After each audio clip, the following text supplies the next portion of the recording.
Now let us start reading the lesson. First of all, we shall go through the paragraphs. Thereafter, we shall discuss the unfamiliar words. 10th May dawned bright and clear. For the past few days, I had been pleasantly besieged by dignitaries and world leaders who were coming to pay their respects before the inauguration.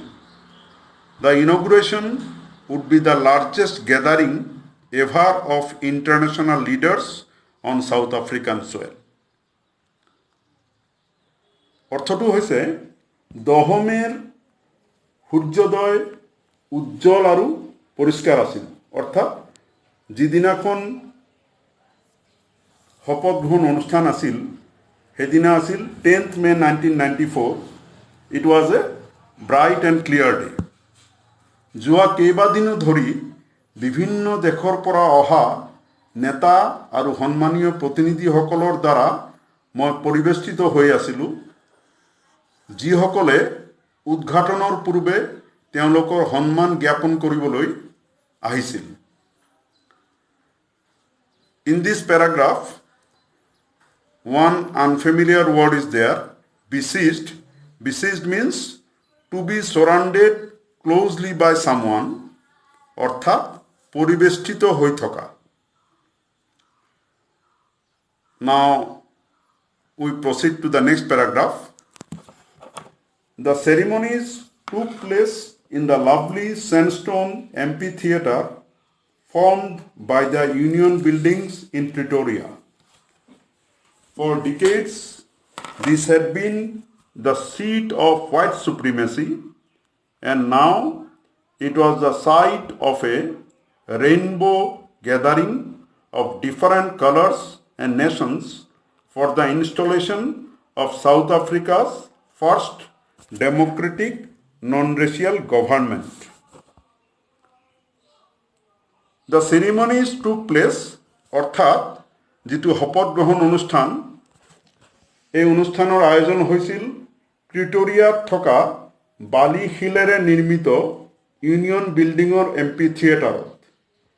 MP theatre অৰ্থাৎ open air theatre, that is a building without a roof, Chhath নথকা এটা building. এই MP থিয়েটাৰত শপত গ্ৰহণ অনুষ্ঠান হৈছিল. কেইবা দশক ধৰি এই ইউনিয়ন বিল্ডিঙত বগা ছালৰ মানুহৰ শাসন চলিছিল আৰু এতিয়া দক্ষিণ আফ্ৰিকাৰ প্ৰথম গণতান্ত্ৰিক আৰু বৈষম্যহীন চৰকাৰ স্থাপনৰ বাবে বিভিন্ন দেশৰ নানা বৰণৰ মানুহৰ সমাৱেশ ঘটিছে যাক লিখকে ৰামধেনুত থকা 7টা ৰঙৰ লগত তুলনা কৰিছে. Next paragraph. On that lovely autumn day, I was accompanied by my daughter Janani. On the podium, Mr. De Klerk was first sworn in as second deputy president. Then Thabo Mbeki was sworn in as first deputy president. When it was my turn, I pledged myself to the well-being of the republic and its people. ইয়াত তোমালোকে লিখকে উল্লেখ কৰিছে on that lovely autumn day, কিন্তু দিনটো কি আছিল? মে মাহৰ 5 তাৰিখ. এতিয়া আমাৰ মে মাহ চলি আছে. আমাৰ ইয়াত উই হেভ সামাৰ সিজন in India, but the author has used the autumn day. So I think some of you might know the reason. তথাপি মই তোমালোকক কৈছোঁ South Africa falls in the southern hemisphere. অর্থাৎ সাউথ আফ্রিকা দক্ষিণ গোলার্ধত অবস্থিত. দক্ষিণ গোলার্ধ আর উত্তর গোলার্ধ ঋতুবোৰ সম্পূৰ্ণ বিপৰীত. আমাৰ ইয়াত সামাৰ সিজন অৰ্থাৎ দক্ষিণ গোলাৰ্ধত এতিয়া উইন্টাৰ সিজনৰ আৰম্ভণি হ'ব আৰু উইন্টাৰ সিজনৰ আগত কি সিজন আহে অটাম সিজন সেইবাবে লেখকে ইয়াত কৈছে on that lovely autumn day I was accompanied by my daughter Jenani তেওঁৰ লগত তেওঁৰ কন্যা জেনানী আছিলে আৰু on the podium means stage মঞ্চ য'ত শপত গ্ৰহণ অনুষ্ঠান অনুষ্ঠিত হৈছিল Mr. De Klerk was first sworn in as the second deputy president and Thabo Mbeki was sworn in as first deputy president and যেতিয়া তেওঁৰ পাল আহিল তেওঁ কৈছে I pledge to obey and uphold the constitution তেওঁ প্ৰতিজ্ঞা কৰিছিলে তেওঁ শপত লৈছিলে to obey তেওঁ constitution মানি চলিব আৰু এটো uphold কৰিব keep কৰিব Constitution means a set of laws and principles according to which a state or a country is governed.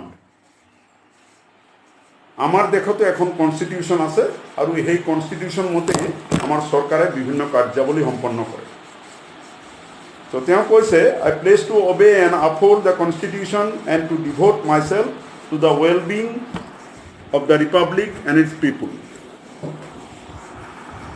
তেওঁ কৈছে মই মোৰ দেশৰ আৰু ইয়াৰ জনসাধাৰণৰ ওয়েলবিংৰ উদ্দেশ্যে অৰ্থাৎ কল্যাণৰ উদ্দেশ্যে ওয়েলবিং মিন্স ওয়েলফেয়াৰ কল্যাণৰ উদ্দেশ্যে তেওঁ নিজক সমৰ্পিত কৰিব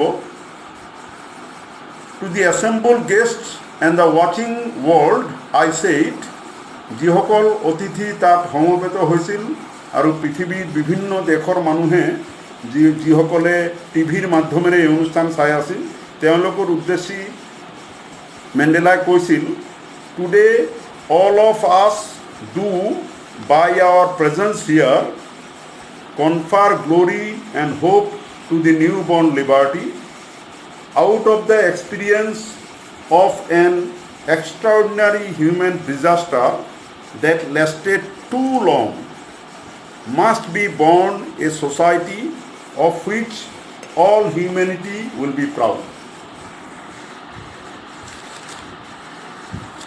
তেওঁ কৈছে আজি আমি সকলোৱে ইয়াত আমাৰ উপস্থিতিৰ দ্বাৰা সদ্যজাত স্বাধীনতাক গৌৰৱ আৰু আশা প্ৰদান কৰিলোঁ দীৰ্ঘকালৰ এক অসাধাৰণ মানৱীয় দুৰ্যোগৰ অভিজ্ঞতাৰ পৰা এক সমাজৰ জন্ম হৈছে যাক লৈ সমগ্ৰ মানৱ জাতি গৌৰৱবোধ কৰিব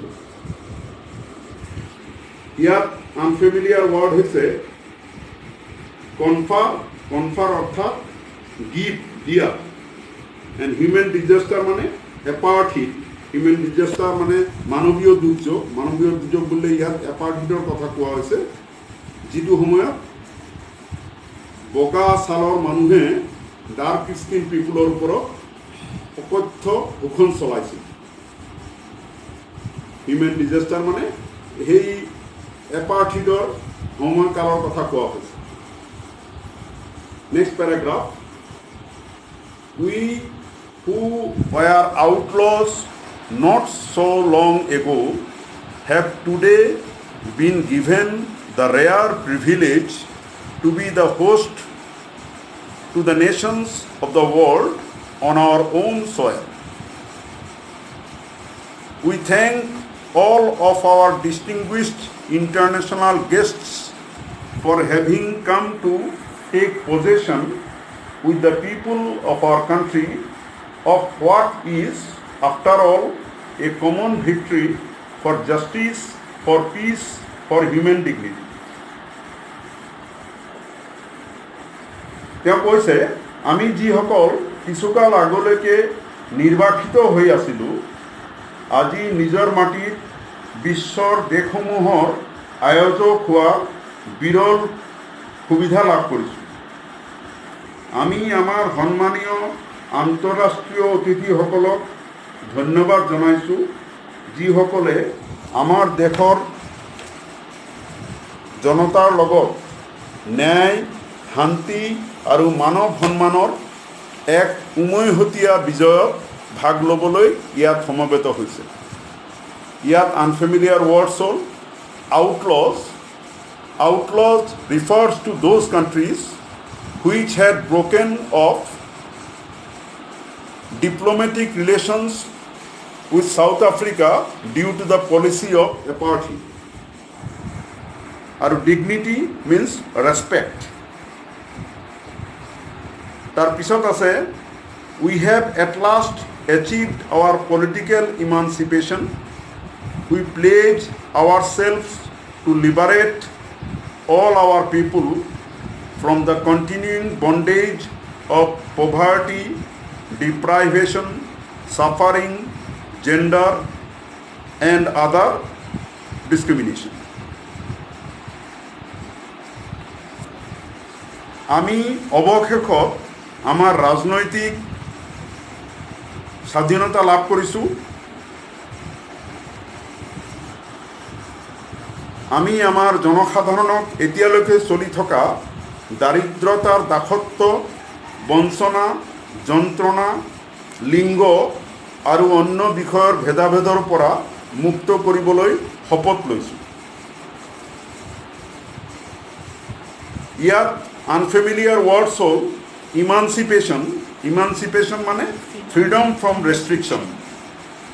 অৰ্থাৎ এতিয়ালৈকে ডাৰ্ক স্কিন পিপুলসকলে বিভিন্ন ধৰণৰ ৰাজনৈতিক অধিকাৰৰ পৰা বঞ্চিত হৈ আছিলে, কিন্তু এতিয়াৰ পৰা তেওঁলোকে সেই সকলো অধিকাৰ তেওঁলোকে আজিৰ পৰা লাভ কৰিব, এই কথাই ইয়াত উল্লেখ কৰা হৈছে। আৰু এটা ৱৰ্ড আছে লিবাৰেট। লিবাৰেট হ'ল মুক্ত কৰা, ফ্ৰী। আৰু বন্ডেজ, বন্ডেজ মিনছ স্লেভাৰী, দাসত্ব। Next paragraph, never, never and never again shall it be that this beautiful land will again experience the oppression of one by another. এতিয়া পুনৰ এই সুন্দৰ ভূমিত কেতিয়াও এজন মানুহে অন্য এজনৰ ওপৰত উৎপীড়ন নচলাব। ইয়াত আনফেমিলিয়াৰ ৱৰ্ড হ'ল অপ্ৰেশ্যন। অপ্ৰেশ্যন অৰ্থাৎ এক্সপ্লইটেশ্যন, উৎপীড়ন। The sun shall never set on so' glorious a human achievement. Let freedom reign, God bless Africa. মানৱতাৰ এই গৌৰৱ প্ৰাপ্তিৰ সূৰ্য কেতিয়াও অস্ত নাযাব। স্বাধীনতা দীৰ্ঘজীৱী হওক। God bless Africa.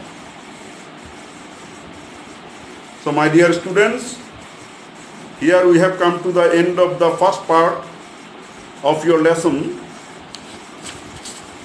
Long Walk to Freedom. So goodbye till our next video.